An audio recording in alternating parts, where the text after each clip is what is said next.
Magandang balita para sa ating kwadro, alas na si John Riel Casimero. Good news mga kabady! Dahil opisyal na siyang nakasama sa mga nangungunang pwesto sa ranking ng WBO Super Bantamweight at maging sa WBC Featherweight Division. Dahil dito, mas lumaki ang tsansa ni Cuadro Alas na makatapak muli sa isang World Championship bout. Pwede siyang piliin ng mga kasalukuyang hari ng dibisyon tulad ni Naoya Inoue o kaya naman si Angelo Leo bilang isang voluntary title defense. Bagamat may mga kani-kaniyang obligasyon pa ang mga kampiyon na ito sa darating na mga buwan, malaki ang posibilidad na bago matapos ang taon o sa pagpasok ng susunod na taon ay makasama na sa listahan ng mga pagpipilian si Casimero. Excited ka na ba sa muling pagbangon ng ating pambato, kabady? Bukod sa kanyang karera sa ring, naging agaw pansin din si Casimero sa kanyang naging pagbisita sa sementeryo para alalahanin at bigyang pugay ang kanyang yumaong kapatid. At syempre, hindi mawawala ang kanyang pamosong pormahan, nakasuot na naman siya ng sikat na Chrome Hearts na damit at pinaliligiran ng kanyang marangyang estilo. Bagamat may ilang mapanuring netizen ang nagdududa kung orihinal ba ang mga ito, marami naman ang nagtanggol sa kanya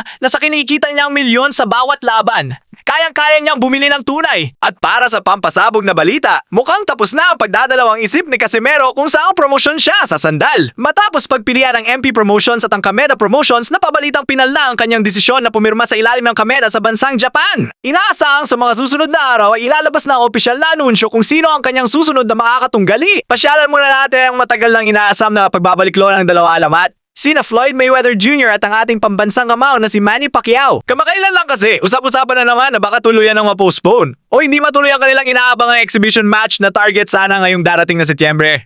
Ayon sa bulong-bulungan mula sa mga malalapit sa kampo ng MP Promotions, tila tambak ngayon ng mga legal na aspeto at kung ano-anong personal na issue itong si Mayweather na kailangan niyang unahing plansahin. Sabi pa ng ilan, mukhang mas gusto lang talaga ni Floyd ang isang simpleng exhibition fight at ayaw niyang isugal ang kanyang malinis na professional record laban kay Pacman. Ang tanong ng marami, ginalaw lang ba ni Mayweather ang pangalan ni Pacquiao para sa publisidad? O may totoong kontratang nilagdaan na pwedeng mauwi sa demanda kapag may umatras? Abangan natin yan, kabady!